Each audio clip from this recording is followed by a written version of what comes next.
Mesdames et messieurs, bonjour. L'Association des anciens de l'ENA à Madagascar, l'AENA, est heureuse de vous accueillir en ces lieux aujourd'hui pour une séance d'information sur les concours qui admettent les Malgaches à l'ENA, l'École nationale d'administration de France.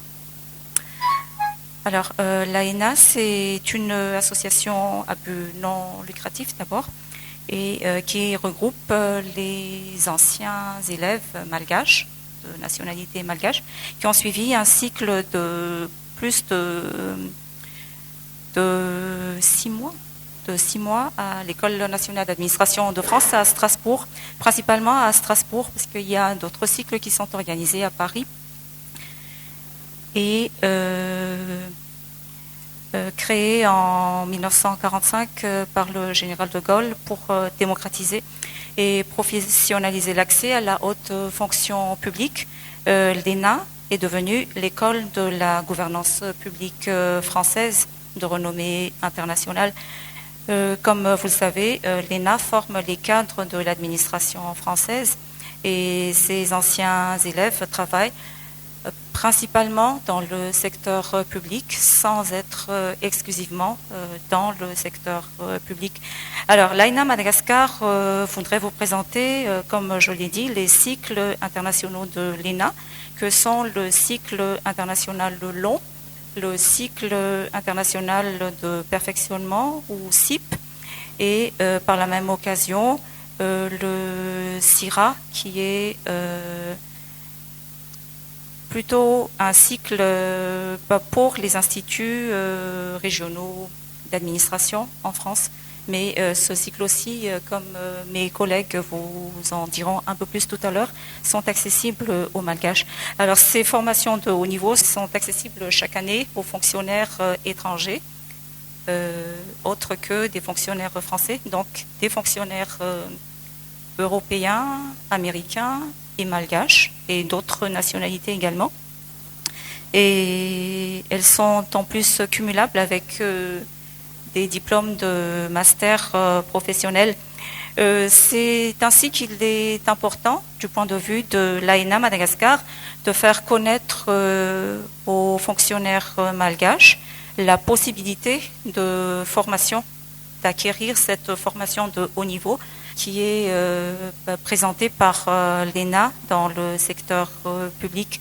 Et comme chaque année, un concours est ouvert au niveau de l'ambassade de France à Madagascar et qui octroie une bourse d'études pour 2 ou 3 ressortissants malgaches. Alors, cet après-midi, mes collègues et moi, nous sommes membres du bureau de l'AENA Madagascar. Alors j'aimerais vous présenter Missa Razafjakut, qui est notre vice-président, et Anji Rabarsou. Il a été notre ancien président et actuellement il exerce les fonctions à notre demande de trésorier de l'association de l'AENA Madagascar. Et également monsieur le conseiller de coopération de l'ambassade de France, attaché de coopération, du service de coopération de l'ambassade de France, monsieur Philippe Lécluse, qui pourra également répondre aux questions que vous allez éventuellement poser. Donc nous allons commencer par une présentation de l'ENA. Ensuite, nous vous parlerons des cycles internationaux, et puis de la procédure de sélection, de recrutement pour les ressortissants malgaches que nous sommes. Et puis, nous réserverons les séances d'échange, de questions-réponses à la fin de cet exposé, si vous le voulez bien. Alors, je vais commencer par vous parler de l'ENA. Bon. Les informations sont bien sûr sur les réseaux sociaux, sur les magazines. Vous les verrez également dans les ouvrages ou les livres. Moi, je vais juste vous exposer, disons, brièvement et sommairement l'ENA pour vous mettre dans l'ambiance. Parce que si on parle de l'ENA, nous serons encore là demain matin, il y aura encore des tas de choses à dire. Moi, je voudrais tout juste commencer par une question. Qu'est-ce que l'ENA? Alors, l'ENA, c'est une école d'application qui a été créée en 1945 par le général de Gaulle et dans le but de démocratiser et professionnaliser l'accès à la haute fonction publique. Bon, il s'agit d'une école française de la gouvernance publique, de renommée internationale, parce que l'ENA n'est pas seulement réservée aux fonctionnaires français. Et l'ENA a également inspiré beaucoup d'autres écoles d'administration à travers le monde. Depuis l'année 2017, l'ENA est dirigée par Patrick Gérard. Bon, il faut savoir qu'à l'ENA, il n'y a pas de corps d'enseignants permanents, mais on fait appel à des conférenciers pour leur expertise sur un sujet donné. Donc, soit des financiers, on fait appel à des grands experts des finances internationaux. On fait appel à des experts internationaux sur le management ou sur la communication pour donner je ne dirais pas des leçons, mais des apprentissages à ceux qui sont à l'ENA. Et depuis 1991, l'ENA a son siège à Strasbourg, dans un bâtiment qui s'appelle la Commanderie Saint-Jean. C'est une ancienne prison. La Commanderie Saint-Jean est située sur la rue Sainte-Marguerite, qui sont formés à l'ENA. Alors, la majorité des cadres de la haute fonction publique française qui font vivre l'administration en y faisant carrière sont pour la plupart formés à l'ENA. Il peut s'agir également de cadres internationaux et des cadres français de la haute fonction publique européenne, c'est-à-dire des Français, des cadres français qui vont rejoindre les institutions européennes. Chaque année, l'ENA forme environ 80 élèves français et pour eux, le cycle dure 24 mois et à peu près 30 élèves étrangers pour 14 mois. En formation initiale, il s'agit ici de la formation longue de l'ENA qui dure 14 mois, comme je l'ai dit.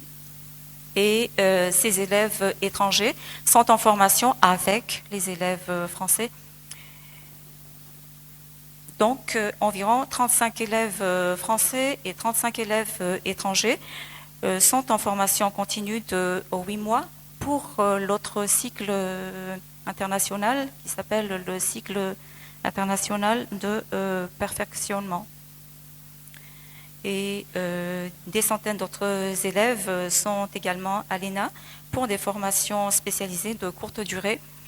Il faut savoir que les cycles longs sont organisés à Strasbourg, les cycles de plus de 6 mois sont organisés à Strasbourg, mais les cycles courts, il y a eu le CISAP, maintenant ça a changé de nom. Le CISAP est organisé à Paris et ce sont des cycles qui durent en moyenne 2 semaines, et parfois ça peut aller jusqu'à 1 mois. Les types de formations qui sont dispensées à l'ENA, ce sont des formations généralistes, ce qui fait que les cours d'appartenance des apprenants à l'ENA ne sont pas connus à l'avance. Il faut attendre la fin de leur cycle pour que les élèves français puissent connaître leur corps d'appartenance. Et si je dis apprenant, élève, ne vous méprenez pas, tout le monde est élève à l'ENA. On appelle ceux qui sont à l'ENA des élèves. Et ces apprenants alternent des formations théoriques à l'école avec des stages pratiques en responsabilité qui peuvent les amener dans différentes institutions et dans différentes structures de l'administration. Il peut s'agir de la préfecture, il peut s'agir du département, des régions, ou comme moi, au tribunal administratif, avec quelques séances dans d'autres structures comme le Conseil d'État ou à l'Assemblée nationale. Et ces formations mettent les élèves en situation réelle pour qu'ils soient opérationnels à leur sortie de l'ENA. Quelles sont les valeurs de l'ENA? La devise de l'ENA, c'est « servir sans s'asservir ». Et cette devise accompagne tous les fonctionnaires, même après leur sortie de l'ENA et dans toute leur carrière et l'exercice de leur profession. Il s'agit également pour ceux qui sont passés à l'ENA de transmettre l'éthique du service public qui est fondée sur le dévouement et l'intérêt général, ou plus généralement le dévouement à l'intérêt général. L'ENA cherche également à inculquer les valeurs de responsabilité, de neutralité par rapport à l'administration, de performance et de désintéressement. Bon, vous reconnaîtrez avec moi qu'il s'agit de valeurs qui sont attachées à l'administration. Après l'ENA, que deviennent les élèves français? Eh bien, 65% des élèves intègrent les grands corps de l'État. Donc, soit ils deviennent des préfets, il y en a qui deviennent des diplomates, il y en a qui viennent travailler au Conseil d'État ou deviennent des membres de la Cour des comptes, des inspections des finances et d'autres administrations. 30% rejoignent le privé et 5% rejoignent la politique, d'après les statistiques qui ont été fournies jusqu'ici. Et parmi les 5% qui font ou qui ont fait de la politique, on recense 4 présidents de la République, en la personne de Valéry Giscard d'Estaing, Jacques Chirac, François Hollande et Emmanuel Macron. 9 premiers ministres ont été formés à l'ENA, dont M. Jean Castex, qui est l'actuel Premier ministre français, beaucoup d'autres ministres également, et de parlementaires ou des élus locaux. Et l'année dernière, il y a eu la question de la réforme de l'ENA. Et cette réforme a eu pour principale origine les critiques permanentes de l'ENA.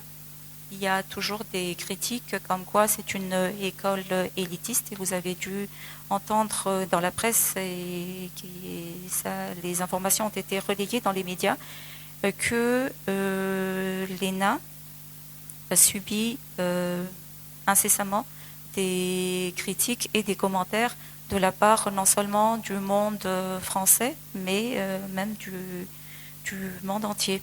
Et le rapport Thiriet a été établi à cette occasion, et ce rapport parle d'une refonte en plusieurs points de l'ENA, et qui ferait de l'ENA une école d'administration publique. La réforme viserait à décloisonner la haute fonction publique, à diversifier le recrutement et à la dynamisation des carrières. Et la réforme n'est pas encore achevée actuellement, puisque la réforme est encore en cours et nous sommes dans l'attente de l'arbitrage politique. Bon, voilà, je crois que j'ai fait le tour. Vous pourriez encore creuser la question sur notre site laena.mg. Il y a aussi la page Facebook de l'AENA Madagascar et bien entendu la page ena.fr. Merci de votre attention. Maintenant, nous allons parler un peu plus des cycles internationaux. et une petite vidéo pour ne pas vous ennuyer avec toutes ces paroles.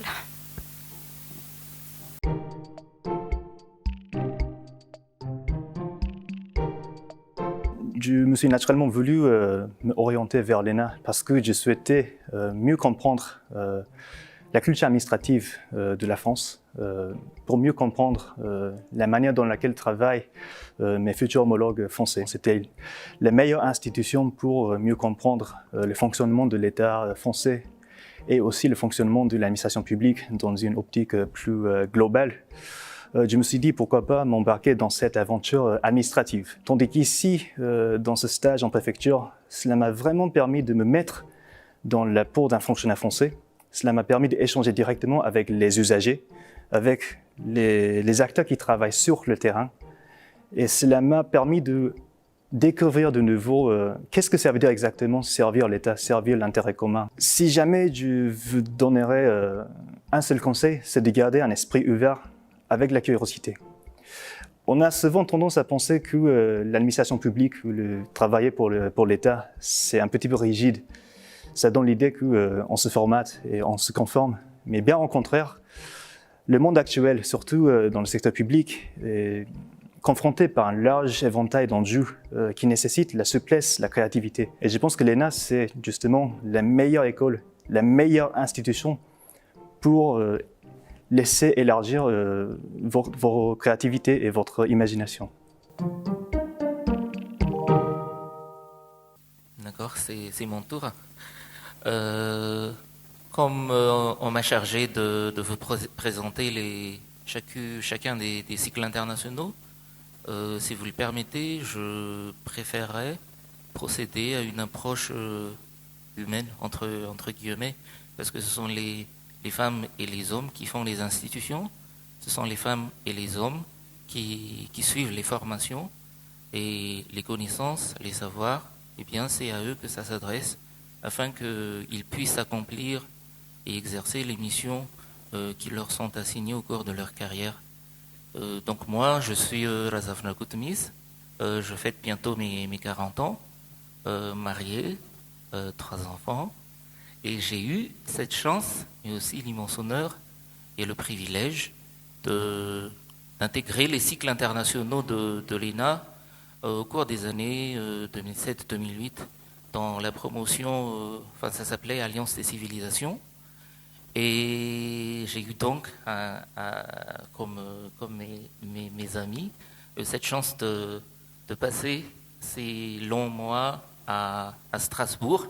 Strasbourg, je me souviens de la première journée où l'école avait organisé un cocktail de bienvenue. Il y avait un responsable qui était venu et il disait « Bienvenue à l'ENA, mais bienvenue à Strasbourg. Strasbourg, c'est la croisée des chemins. » Et étymologiquement, Strasbourg, c'est Strasse, rue, et bourg, c'est château. C'est un peu le château sur la rue, mais vu sous l'angle de l'ENA, eh bien, c'est vraiment la croisée des chemins. La croisée des chemins en termes de connaissances, la croisée des chemins de l'expérience, la croisée des chemins du savoir et la croisée des chemins de la diversité. Donc, en premier lieu, je vous parlerai du cycle international de perfectionnement, c'est-à-dire du CIP. Il s'agit de la nouvelle version de ce qui était avant, si je ne me trompe pas, le cycle qui s'étendait sur 9 mois.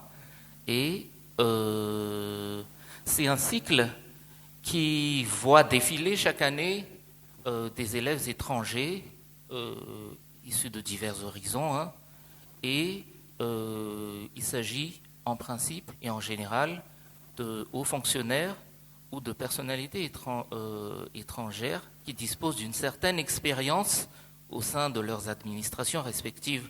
Alors je prends quelques exemples hein, en 2007, mais ça a beaucoup changé depuis aussi.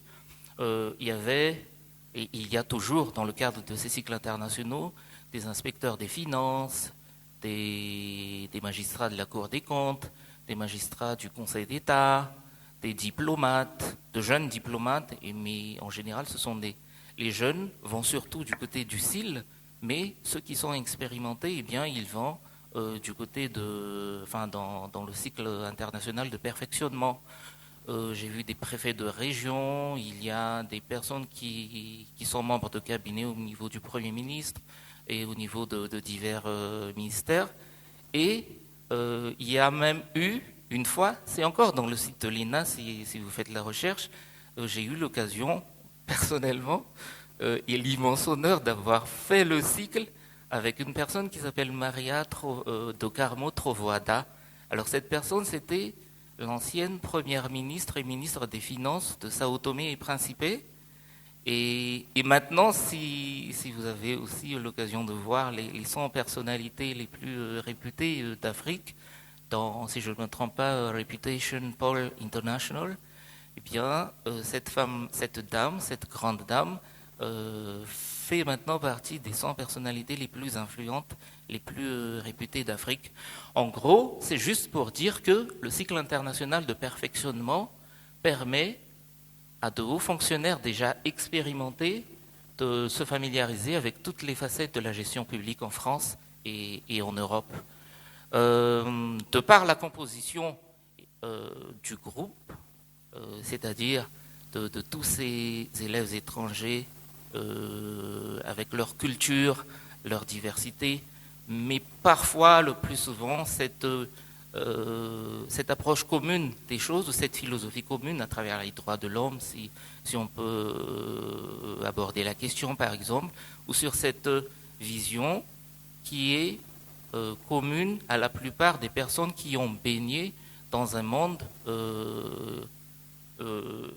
je dirais, romano-germanique, historiquement. Donc, de par cette composition-là, le CIP favorise les approches comparatives grâce à la mise en commun d'expériences et de savoir-faire. Une partie commune de la formation, à vrai dire, la plus grande partie des modules théoriques sont effectués avec les élèves français du CSPA. Le CSPA, c'est le cycle supérieur de perfectionnement des administrateurs. Alors ces gens-là, ce sont des personnes qui disposent aussi, en France, ce sont des Français, qui disposent d'une certaine expérience au sein des services publics français. Il s'agit par exemple de ce qu'on appelle les attachés principaux. Il peut s'agir d'enseignants qui ont fait Sciences Po des fois. Il y a des personnes qui étaient chargées, avant d'accéder à l'école, de fonctions de conception, d'expertise, de pilotage d'unités administratives aussi, entre autres, et qui sont sélectionnés chaque année par une commission paritaire interministérielle en raison de leur capacité à exercer de futures fonctions managériales, tactiques ou stratégiques en tant qu'administrateur civil. Donc, une partie de la formation se fait avec ces personnes-là. Le cursus, eh bien, il commence par une phase initiale de 11 semaines. Et là encore, je me rappelle, peut-être que les autres pourront vous partager leur expérience, mais dans notre cas, c'était une sorte de team building et une sorte d'intégration. Enfin, c'est un séminaire d'intégration, voilà comment ça s'appelait. Et ça avait été organisé dans une station en France, dans les Hautes-Vosges Sud. C'était dans les stations des Vals d'Ajol, je pense, qui appartenait d'ailleurs à un ancien président de l'Assemblée nationale. On nous y apprend. Donc vous, si vous êtes intéressé, et plus tard si vous réussissez, eh bien peut-être que vous participerez à ces cycles d'intégration-là à travers des modules comme le management interculturel. C'est déjà le début de la formation en fait. Donc ce séminaire d'intégration est suivi d'un certain nombre de modules théoriques qui va du droit constitutionnel, vous avez vu tout à l'heure de tout ce qui touche les questions économiques. Donc c'est en gros tous les domaines dans lesquels un dépositaire de la fonction ou d'une fonction importante au sein des services publics est appelé à évoluer. Donc ça, c'est la première phase théorique. Après ces quelques semaines de phase théorique qui constituent en général, pour les Malgaches, je pense que c'est surtout de cela qu'il s'agit, une sorte de réactualisation des connaissances, mais surtout une mise en situation, parce qu'en général, nous, notre cursus, il est basé sur des principes, des valeurs romano-germaniques, comme je le disais tout à l'heure, mais à distance. Donc, ces formations-là, ça vous permet de vous immerger dans l'administration et les services publics français comme de véritables fonctionnaires à ce moment-là. Il y a ensuite un stage. Le stage en administration, il dépend de votre parcours, parce que le projet et la cohésion, la cohérence de votre projet avec votre cursus à l'ENA, eh bien, c'est quelque chose de très important. Et en général, on vous demande de choisir, je ne sais pas si ça a changé, mais les stages ne s'éloignent pas trop, en général, de votre cursus et de votre projet de carrière. Ce sont de véritables stages en responsabilité, c'est-à-dire que vous êtes mis en situation, on vous accorde, on vous assigne des missions à réaliser en temps réel, avec les livrables qui doivent être livrés en temps réel aussi, et tout ce qui diffère des fonctionnaires français à ce moment précis-là, c'est que vous n'êtes pas français, vous êtes destiné à revenir dans vos pays pour assumer vos futures fonctions. Après le stage en administration, il y a une phase de scolarité commune, encore avec les élèves du cycle supérieur de perfectionnement des administrateurs. Alors là, il y a plusieurs modules qui sont très intéressants, que vous n'oublierez jamais d'ailleurs. Moi, je pense toujours, par exemple, à cette semaine où on avait parcouru tout ce qui concernait la gestion de crise. Il y a divers intervenants, divers responsables, des gens de la préfecture, les sapeurs-pompiers, des gens de la presse qui viennent à l'ENA et qui abordent avec vous les questions théoriques touchant tout ce qui est gestion de crise, les plans hors sec et tout ça. En fait, on vous apprend, on vous enseigne tout ça. Et après, il y a une mise en situation de véritable simulation qu'on fait. Alors pendant quelques jours, vous jouez le rôle de responsable au niveau du ministère des Transports ou de responsable au niveau de la préfecture. Il y a vraiment un plateau, il y a des caméras, il y a des téléphones qui sonnent. Eh bien, tous les intervenants, les personnes ressources, les formateurs, tous contribuent à vous mettre en situation réelle pour que vous accédiez à toutes les connaissances nécessaires en termes de gestion de crise. Il y a aussi les cycles de négociation avec les partenaires techniques et financiers. Il y a le media training, parce que pour prendre la parole, même quand on est très expérimenté, vous tremblez et tout. Donc il y a des personnes qui sont là, des formateurs, qui vous montrent comment vous conduire, comment la prestance, voilà. Il y a vraiment des connaissances, des savoir-faire, des savoir-être nécessaires à l'accomplissement de vos missions futures. Donc, cette phase de scolarité, eh bien, à la fin, il y a un examen. Et, en général, la formation est sanctionnée par un diplôme international d'administration publique. Cette formation est cumulable avec l'un des masters professionnels qui sont là. Et je ne sais pas si... Non, je pense que ça n'a pas encore changé.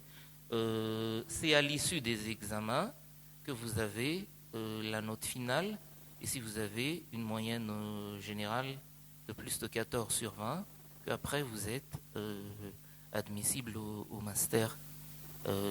Donc voilà, c'est ce parcours-là que moi, personnellement, j'ai choisi. Ensuite, il y a le cycle international long. Ça, ce sont les meilleurs qui sont là.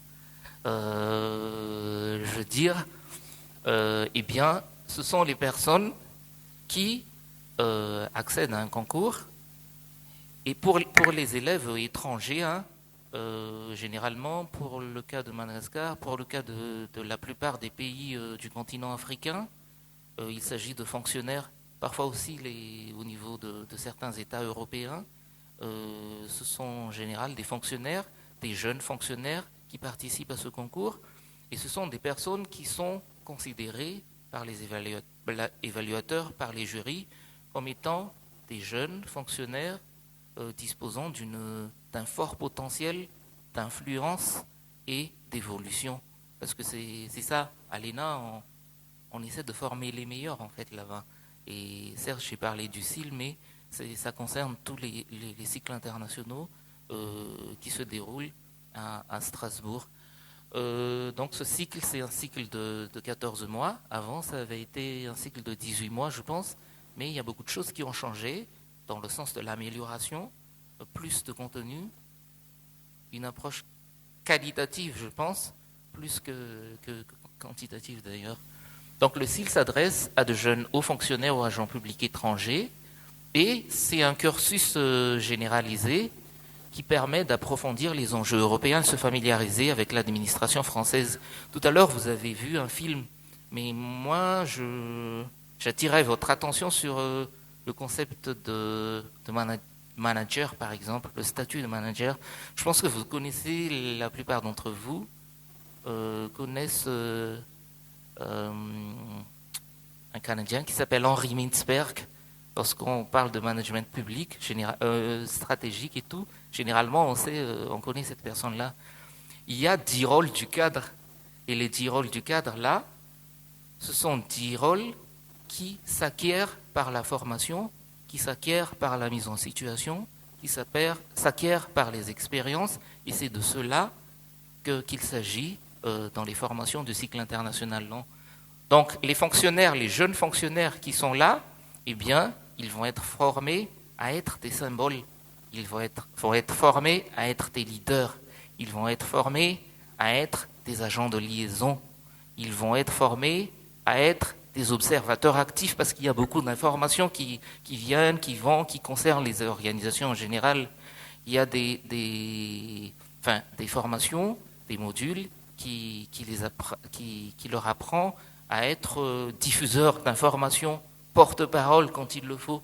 Et puis quand on est manager, tactique ou stratégique, quelles que soient les institutions, quelles que soient les entités où on se trouve au sein de l'État, eh bien on est appelé à un moment donné à être de véritables entrepreneurs, des personnes qui influencent le changement, voilà. On vous apprend aussi à être des régulateurs.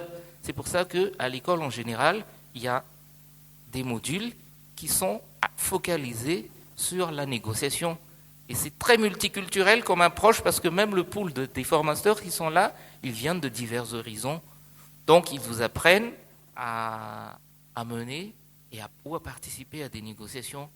On vous apprend aussi, et c'est ça tout l'intérêt des finances, de l'économie et tout, à être de véritables managers, répartiteurs de ressources. Donc ça va de tous ces concepts classiques de PPBS, ceux qui viennent du ministère des Finances le savent très bien, la planification, la programmation, la budgétisation, les suivis et évaluations et tout. On vous apprend ça là-bas dans le cadre des cycles internationaux longs. On vous apprend aussi, donc finalement, à être de vrais négociateurs, parce que la négociation, c'est finalement la carrière tout entière d'un fonctionnaire mise en situation. Donc il y a tout ça, les questions territoriales, les questions européennes, la gestion des ressources humaines et tous les aspects des politiques publiques. Je n'y reviendrai pas parce que ça a été déjà évoqué dans le cadre du film tout à l'heure. Donc c'est en grande partie avec les élèves français de la formation initiale que ce cycle international long s'effectue. Il y a 1 mois de préparation, 4 mois de stage dans un organisme public, 9 mois en commun avec les élèves français à Strasbourg. Donc après ça, effectivement, c'est pour devenir de hauts fonctionnaires. Pas nécessairement d'ailleurs, parce qu'il y a des gens qui vont dans le privé, 8% à peu près, si je ne me trompe pas, 20% parfois. Ah si, non, oui, il y a très peu de personnes qui abandonnent. Il y a 20% à peu près qui vont dans le privé après avoir effectué une carrière au sein du secteur public, mais qui reviennent aussi après. Donc la plupart, c'est au niveau des grands corps de l'État, l'inspection des finances, le Conseil d'État, la Cour des comptes. Généralement, c'est ce que choisissent les meilleurs après les examens. Et puis il y a autre chose, il y a actuellement l'émergence des inspections des affaires sociales. Il y a vraiment beaucoup de domaines. Ça vous ouvre des portes, comme le dit un ancien élève de l'ENA qui a fait un témoignage tout à l'heure. Et puis, pour terminer sur le CIL, là, je pense que ceux qui ont fait du droit à l'université, droit public, administratif et tout, connaissent monsieur Jean-Marc Sauvé. C'est un ancien de l'ENA, c'était un ancien vice-président du Conseil d'État, un ancien secrétaire général du gouvernement. Donc lui, on dit que ça figure sur le site. Hein. Il n'a jamais, ça n'est jamais arrivé, une personne qui a réussi 2 fois au concours de l'ENA. Donc lui, c'était son cas. Lui, il a réussi 2 fois. La première fois, il s'est désisté parce qu'il pensait avoir une vocation au niveau de l'ordre jésuite, ou voilà, si je ne me trompe pas. Mais plus tard, il est sorti major, 2 ans plus tard, sorti major de sa promotion, et voilà, avec toute la carrière qu'on lui connaît. Donc lui, à un moment donné, c'est ça le témoignage que je voulais dire, il dit, c'était au début de l'année, dans un article paru dans Les Échos, il a dit,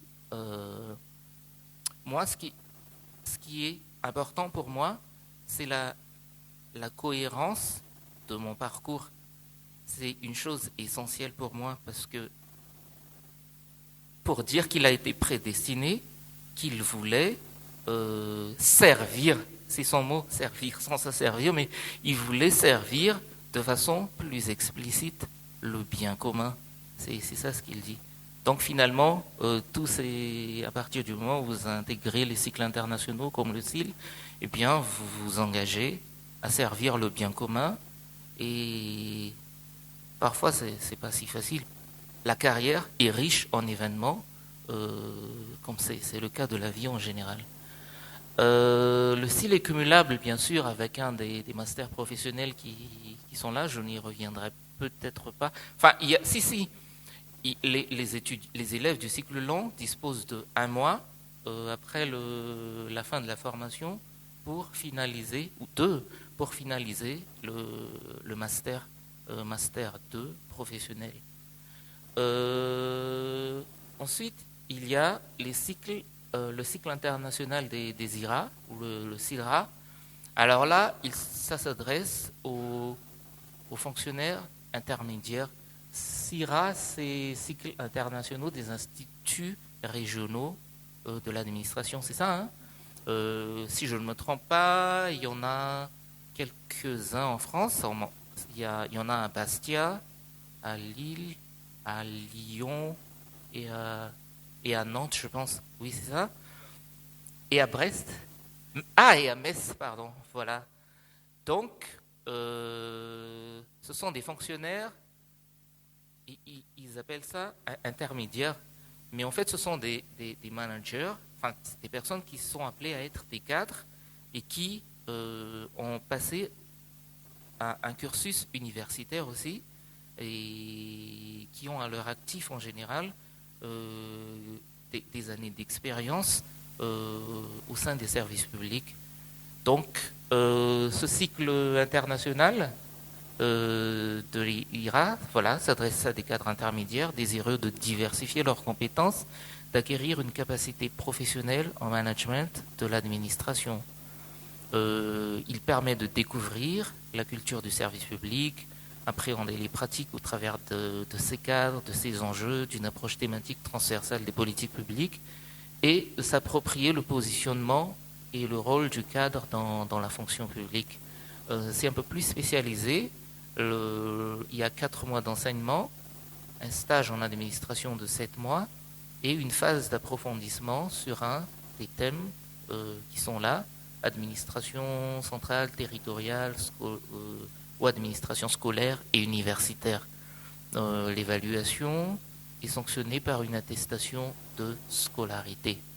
J'ai peut-être été un peu long, je m'en excuse, mais voilà la brève présentation des cycles internationaux de l'ENA et les CIRA. Merci. Avant de prendre la parole, je voudrais vous montrer, parce qu'on a beaucoup parlé d'ENA jusqu'ici, donc je voudrais vous montrer le témoignage d'un ancien élève qui vient de la RDC et qui a fait un des cycles internationaux de l'IRA, donc en France.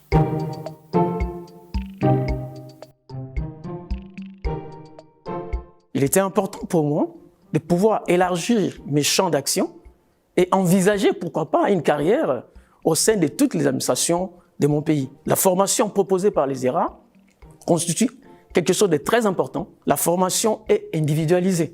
C'est quelque chose de très important. Tout est calé en fonction du projet professionnel de chaque auditeur. Les stages de contextualisation nous permettent, d'une part, de mettre en œuvre les théories que nous avons apprises, comment mobiliser les équipes, comment conduire un projet, comment tenir des réunions, comment diriger avec les aspects de gestion des ressources humaines. Et je crois sincèrement qu'avec cette formation que je fais, ça permettra de booster davantage ces changements qui s'opèrent dans notre administration pour les permettre de devenir encore plus performants et au service des usagers. Et les conseils que je pourrais leur prodiguer, c'est de tout simplement dire que l'entrée aux ERA est accessible. Il est accessible, ça demande l'ouverture d'esprit, ça demande l'autodiscipline, ça demande d'être un peu plus responsable. Comme on dit, celui qui veut, si on me demande de couper un arbre et on me donne 6 heures pour le faire, je prendrai 5 heures pour me préparer. Parce qu'une fois qu'on se prépare, la suite devient facile. C'est une formation inédite, adaptée, individualisée, qu'on ne trouve pas partout. Je voudrais vous attirer votre attention sur ce mot-clé là, ce mot dièse à ENA International, que l'ENA lance beaucoup en ce moment. Et en fait, il y a une campagne de communication que lance l'ENA vraiment et qui se focalise sur le recrutement d'élèves étrangers. Je crois que c'est sans précédent parce que cette année, véritablement, il y a une très grande campagne de communication qui est lancée par l'ENA pour recruter des élèves étrangers. Et je crois que les associations, parce qu'en fait, nous, au Madagascar, on a une association des anciens de l'ENA, mais il y en a un peu partout dans le monde, dans des pays où il y a suffisamment d'anciens pour former une association. Il y a plusieurs associations dans le monde et nous sommes tous regroupés au sein d'une fédération de toutes les associations étrangères et même l'association française, donc, qui sont les anciens de l'ENA. Et lorsque ma collègue et camarade tout à l'heure a parlé de la réforme de l'ENA, en fait, il y a un petit lobby qui a été fait justement par l'association des anciens de l'ENA, parce que vous le savez sans doute, hein, la réforme de l'ENA, lorsque Macron a voulu lancer, le président Macron, excusez-moi, a voulu lancer la réforme de l'ENA, il a tout de suite dit dans un discours, je vais supprimer l'ENA, carrément comme ça.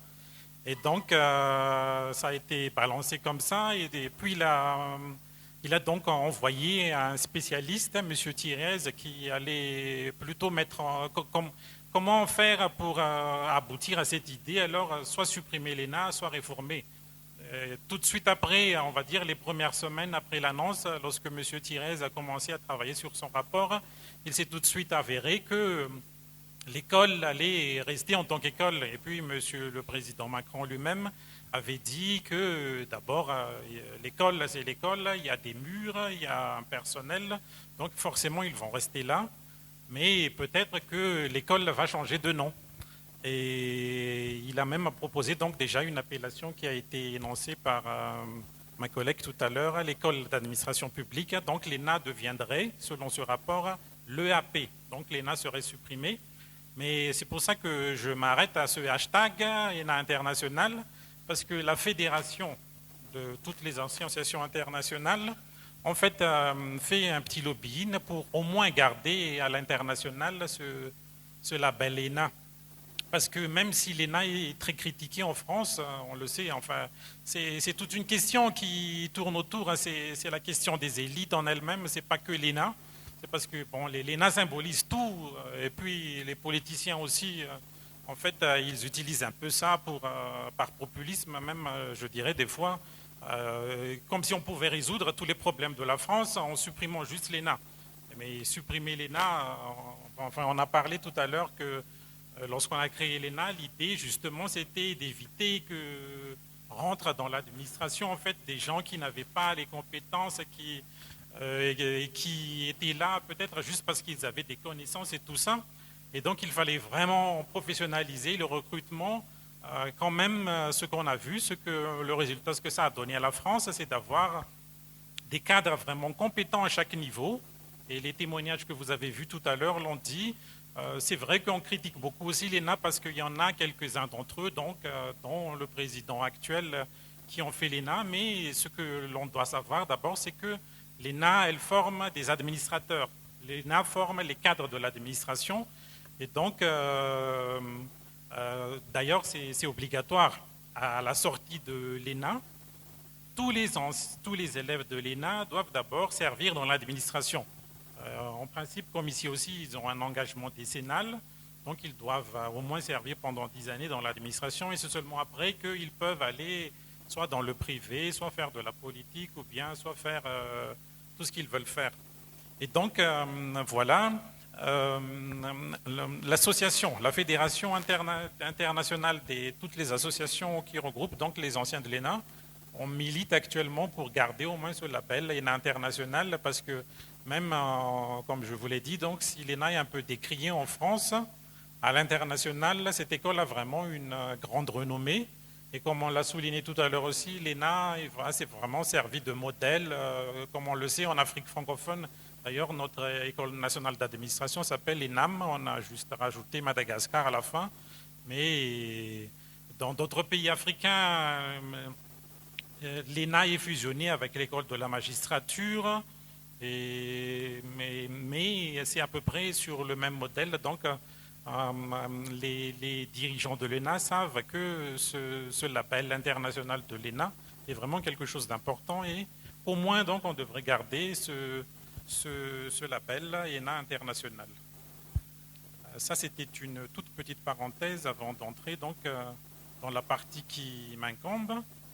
Si mes collègues et camarades vous ont un peu fait rêver en vous disant c'est quoi l'ENA, comment ça se passe la scolarité et tout ça, moi j'ai vraiment la lourde tâche de vous faire redescendre un peu sur terre et de vous dire que avant d'aller à l'ENA, il faut quand même passer par un concours, malheureusement. Malheureusement, il n'y a pas de billet disponible tout de suite pour ce soir pour partir. Il faut passer par les concours. Alors, c'est quoi les concours? Ces informations, vous les trouvez sur les sites de l'ENA, et je suppose que parmi vous, il y a déjà plusieurs personnes qui y ont jeté un coup d'œil, ou peut-être même se sont déjà inscrits. Ce qu'il faut savoir, c'est que quand on a lancé donc l'ouverture du concours pour cette année, le concours est ouvert, enfin l'inscription est ouverte cette année du 5 octobre jusqu'au 15 novembre. Donc vous avez jusqu'au 15 novembre pour s'inscrire. Et sur la page de l'ENA, que je vais vous montrer tout à l'heure, il y a donc un seul formulaire d'inscription et il y a un seul concours qui est organisé par l'ambassade de France. Et c'est pour ça que monsieur l'attaché de coopération est présent parmi nous aussi, parce qu'il est vraiment donc au cœur de l'organisation de ce concours à Madagascar. Et donc il n'y a qu'un seul concours, c'est-à-dire que quand vous allez vous inscrire sur le site, vous allez trouver sur une page où forcément on va vous demander est-ce que vous voulez vous inscrire pour le cycle international de perfectionnement de 8 mois? Est-ce que vous allez vous inscrire pour le cycle international long de 14 mois? Ou bien est-ce que vous allez vous inscrire pour le cycle international des IRA? Vous vous inscrivez selon votre profil, là c'est le conseil que je peux vous donner. Quoique il est toujours possible de cocher le 3. Ce n'est pas interdit de cocher les 3 options, et après le jury déterminera dans quel cycle il va vous mettre après. Mais généralement, en fait, comme mon collègue et camarade l'a dit tout à l'heure aussi, généralement, on va dire, celui qui, on va dire, va se détacher un peu du lot durant tout le concours, pour ne pas dire le premier du classement. Donc celui-là, généralement, il est mis dans le SIL. Et ensuite, dans le SIP, il y aura, en fonction des années, 1 ou 2 personnes. Et en fonction des années aussi, donc, il y aura 1 personne ou 2 personnes dans les IRA. Sachant que, comme ce qui est indiqué ici, ça aussi, en fait, ça varie, mais là, j'imagine, enfin, je parle sous le contrôle de M. Lecluse, mais compte tenu, j'imagine, de l'enveloppe boursière qui leur est allouée, ils peuvent donc allouer, en fonction du fonds donc, dont ils disposent, ils peuvent allouer donc 2 à 3 bourses chaque année donc, au Malgache. Voilà donc en 6 points les questions que nous allons approfondir tout de suite dans les slides suivants. Premièrement, les conditions d'accès. Quelles sont donc ces conditions d'accès? J'imagine que vous les connaissez tous, mais c'est un rappel. Il faut en principe donc être fonctionnaire ou agent public. Quand on dit fonctionnaire ici, en fait, pour être un peu franc, on va dire, généralement les gens qui ont le très bon profil, on va dire, pour le concours à l'ENA, ce sont ceux qui ont fait déjà de grandes écoles à Madagascar. Donc, ce sont des sortants de l'ENAM, ou ce sont des sortants de l'ENMG, ou ce sont des sortants de l'école des douanes, ou des sortants de, comment ils appellent, l'école des agents du Trésor, et tout ça. Donc, généralement, ce sont des personnes qui sont déjà des hauts fonctionnaires à Madagascar, qui ont déjà fait de grandes écoles, et qui ont au moins donc un début d'expérience dans l'administration à Madagascar. On peut être aussi agent public. Qu'est-ce qu'on entend ici par agent public? On peut être en fait contractuel, mais plutôt au rang de meilleures chances d'accéder à l'ENA ou aux IRA, des gens qui sont déjà dans une situation de EFA, on va dire, donc déjà des contractuels de longue durée dans l'administration. Généralement, ce n'est pas accessible aux ECD. Et puis, il y a aussi un troisième point qui est indiqué sur le site de l'ENA, mais je veux vous expliquer tout de suite de quoi il retourne. C'est que, exceptionnellement aussi, en fait, on peut admettre à l'ENA donc des étudiants qui sortent tout droit de l'université, qui viennent de finir leurs études et qui se destinent donc dans une carrière dans le service public de leur pays d'origine. Bon, j'ai mis ici à Madagascar parce que nous sommes à Madagascar, mais de leur pays d'origine. Bon, moi, quand j'ai fait l'ENA, c'était il y a déjà longtemps, il y a 10 ans, dans ma promotion, il y avait, on va dire, 3 ou 4 personnes qui étaient des étudiants et qui ont fait donc le cycle international long avec moi. Mais je vous dis tout de suite que leur profil, je vous dis, il y en a un qui était japonais, il y en a un qui venait d'Amérique du Sud et qui était colombien, il y en a un qui était mexicain. Donc vous voyez, ce sont plutôt des gens qui viennent de pays non francophones et que dans les ambassades dans ces pays-là, puisqu'ils organisent aussi les concours chaque année comme l'ambassade de France ici à Madagascar, évidemment donc quand ils organisent le concours, les candidats qui se présentent devant eux, peut-être parmi les déjà fonctionnaires, il y en a très peu qui parlent français. Parce que quand même, ça aussi, c'est une condition pour pouvoir suivre la scolarité essentiellement en langue française à l'ENA, il faut quand même parler français. Donc, j'imagine qu'en Colombie, ça ne doit pas être déjà évident de trouver donc quelqu'un qui parle très bien français. Et c'est dans ce cadre-là qu'il se peut qu'il y a des étudiants qui, de par leur parcours personnel, peut-être qu'ils ont déjà vécu un moment en France ou quelque chose comme ça, comme quelqu'un de ma promotion, qui a même déjà fait un IEP en France. Et donc, quand il revient en Colombie, évidemment, donc, il parle parfaitement le français. Et il connaît très bien aussi déjà la culture administrative française. Et j'imagine que c'est en toute logique qu'il a été reçu donc, au concours et qu'il a obtenu une bourse pour aller à l'ENA.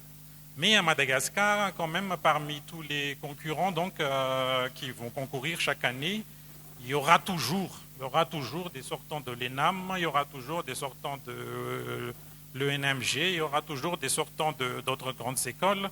Donc forcément, s'il y a un étudiant, enfin, je n'ose pas en dire davantage parce que, encore une fois, je ne sais pas ce que le jury va décider, mais généralement, on va dire à Madagascar, ce sont surtout, et dans notre association aussi, il n'y a que des gens qui ont déjà fait donc grandes écoles et puis une première expérience dans l'administration avant de pouvoir après donc faire la scolarité à l'ENA. Sinon, les conditions, donc évidemment, cela va de soi, puisque si vous êtes déjà haut fonctionnaire, vous avez déjà forcément un niveau de diplôme Master 1 ou équivalent. Le cursus professionnel aussi, je l'avais déjà évoqué.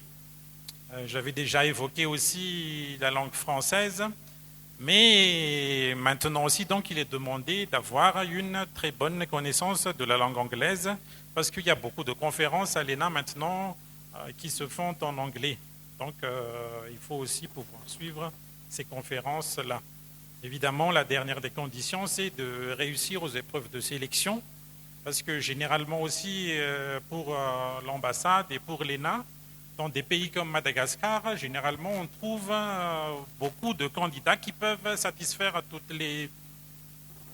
les conditions qui sont requises par l'ENA. Donc, forcément, parmi ces personnes-là, puisque l'ambassade ne peut financer que 2 à 3 personnes, forcément, donc, il y a sélection. Et donc, à chaque année, j'imagine qu'il doit y avoir quand même un certain débat pour déterminer qui va obtenir la bourse cette année, parce qu'il y a de très bons candidats. Voilà.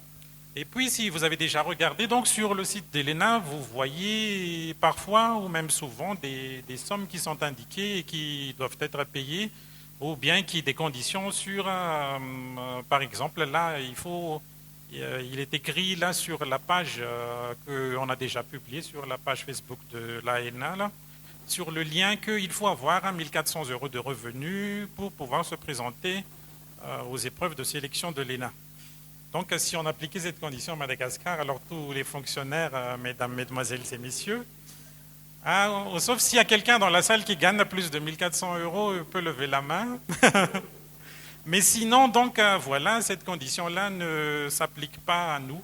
Et puis, pour vous dire aussi toute la vérité, la scolarité à l'ENA, elle est payante en fait. Hein. Ça veut dire que, en plus de faire... alors là, je n'ose pas dire davantage, mais il y a des frais de scolarité qui doivent être payés à l'ENA et ce sont des frais de scolarité qui sont assez élevés. Hein. Ce sont j'ai cru comprendre que ça peut atteindre jusqu'à 4 500 € pour les 2 années. Et donc, je ne sais pas si pour les élèves étrangers, il y a une somme qui est payée par l'ambassade aussi, en plus de la bourse c'est intégré à l'intérieur. Donc, voilà, donc ça, on ne nous dit pas et on n'a pas besoin de le savoir en principe, mais si vous allez sur le site, parfois vous allez voir, cette formation coûte tant milliers d'euros. Donc, que ça ne vous freine pas. Ne vous dites pas, j'ai pas 4 500 €, je ne vais pas faire l'ENA cette année.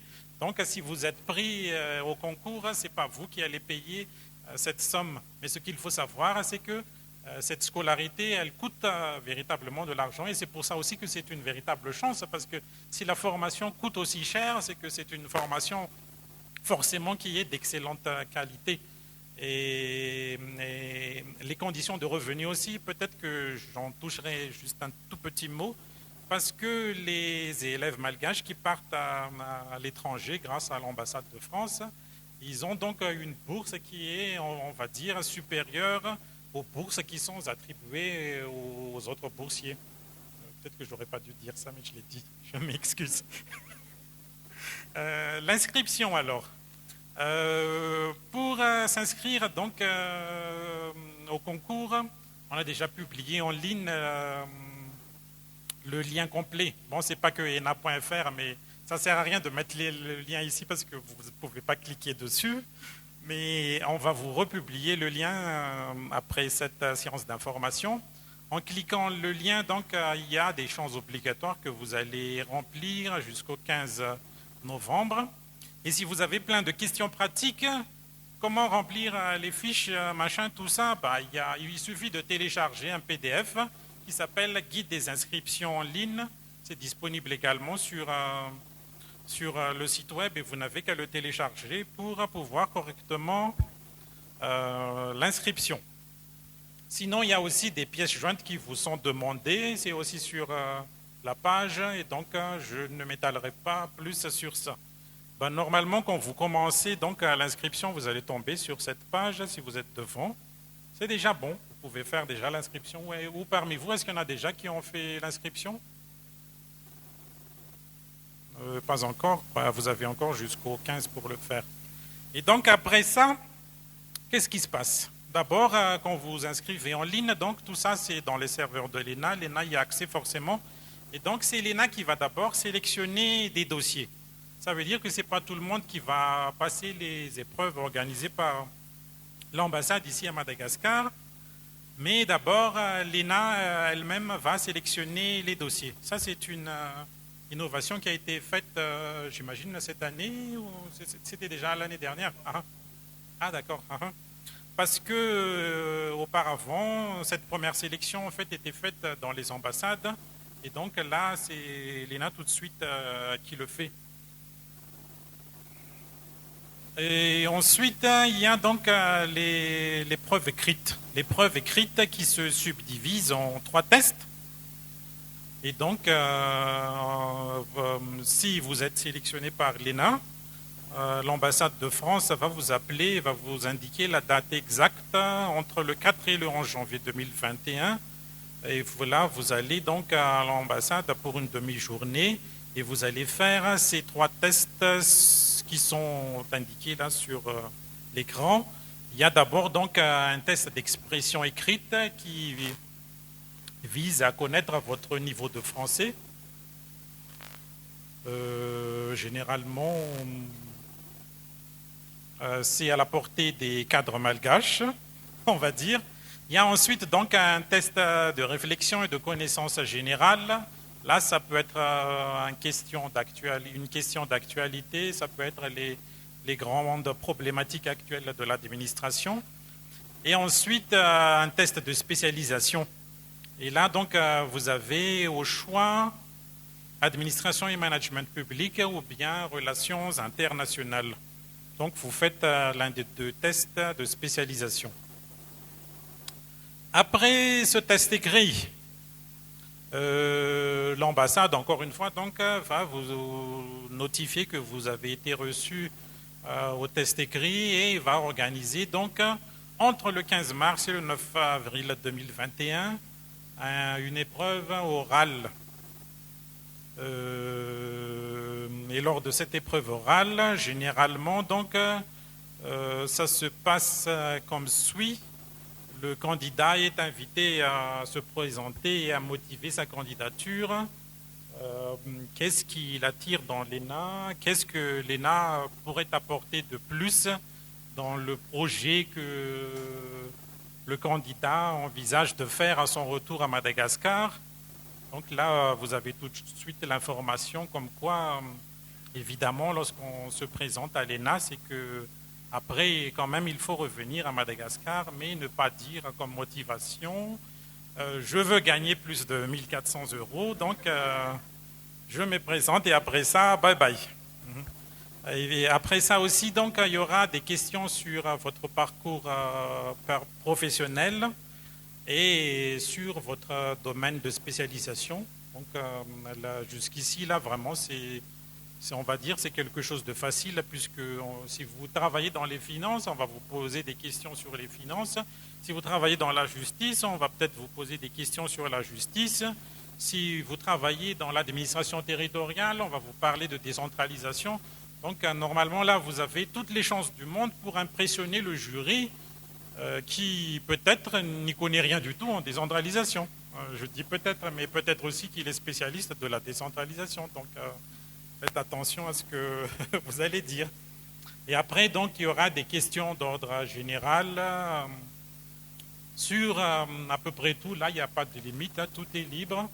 Mais le conseil que je peux vous donner maintenant, c'est que tout de suite, là, maintenant, il faut déjà s'intéresser aux actualités et les approfondir davantage.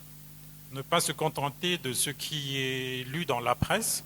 Dans la presse, vous allez voir quels sont les grands sujets d'actualité, mais quand vous trouverez un sujet que vous estimez comme intéressant, il faudrait l'approfondir, soit par la lecture, soit par d'autres recherches. Et les recherches, maintenant, en fait, sont grandement facilitées par l'existence d'Internet. Le résultat final. Donc, après tout ça, donc, sortira le résultat final. Il y aura, après sélection finale, donc après l'oral, les résultats définitifs seront publiés sur le site web de l'ENA et l'ambassade vous notifiera officiellement de ces résultats. Et c'est là que commencera donc les formalités administratives pour votre départ. En fait, avant de partir, ça a aussi quelque chose d'important, c'est qu'il faut que vous ayez l'aval de votre supérieur hiérarchique que vous pouvez partir pendant la durée de formation. Et après, donc, il y aura déjà un papier qui sera signé par l'administration employeur, en principe, avant votre départ. Et il y aura d'autres papiers à remplir, donc il y a la demande de bourse. Après cela. Voilà donc en bref, on va dire, les informations qui devaient être communiquées aujourd'hui concernant l'ENA, les cycles internationaux ouverts aux Malgaches et les modalités de sélection. Histoire de vous faire vivre un peu l'ambiance, nous avons une dernière vidéo pour vous montrer un peu comment ça se passe lorsque vous êtes diplômé de l'ENA. C'est toujours des cérémonies très impressionnantes et très émouvantes. Généralement, il y a un ministre qui est là. Et je crois que généralement aussi, ça se passe au ministère des Affaires étrangères, si ce n'est dans un autre lieu. Sans vous dire davantage, je vais vous faire vivre donc cette remise de diplôme.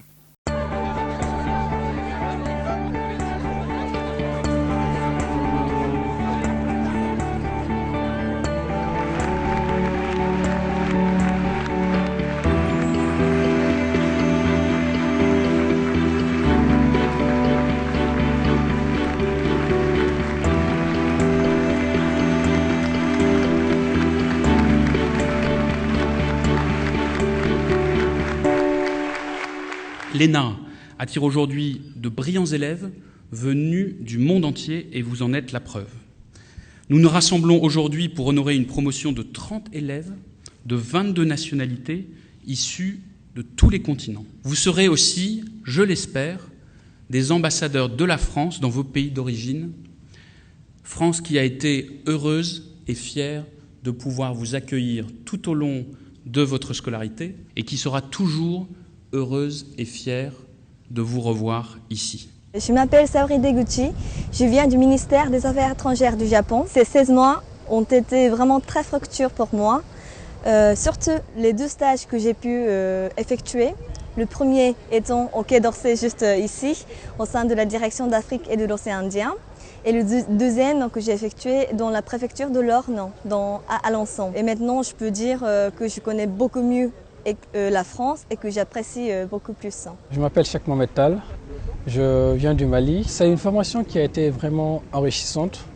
Toutes mes ententes ont été vraiment comblées.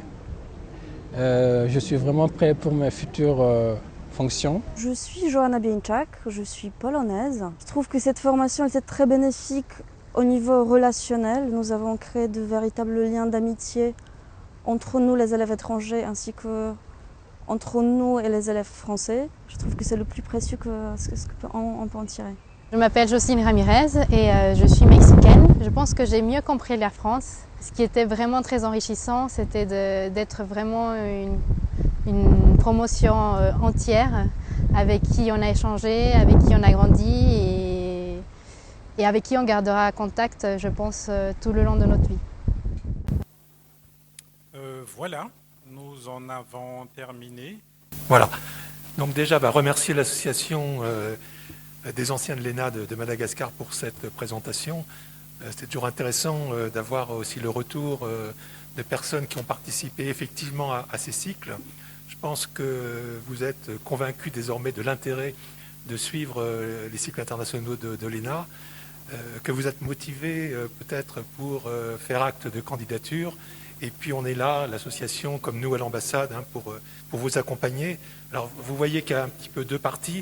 L'ENA conserve tout le regard sur la sélection des dossiers en amont.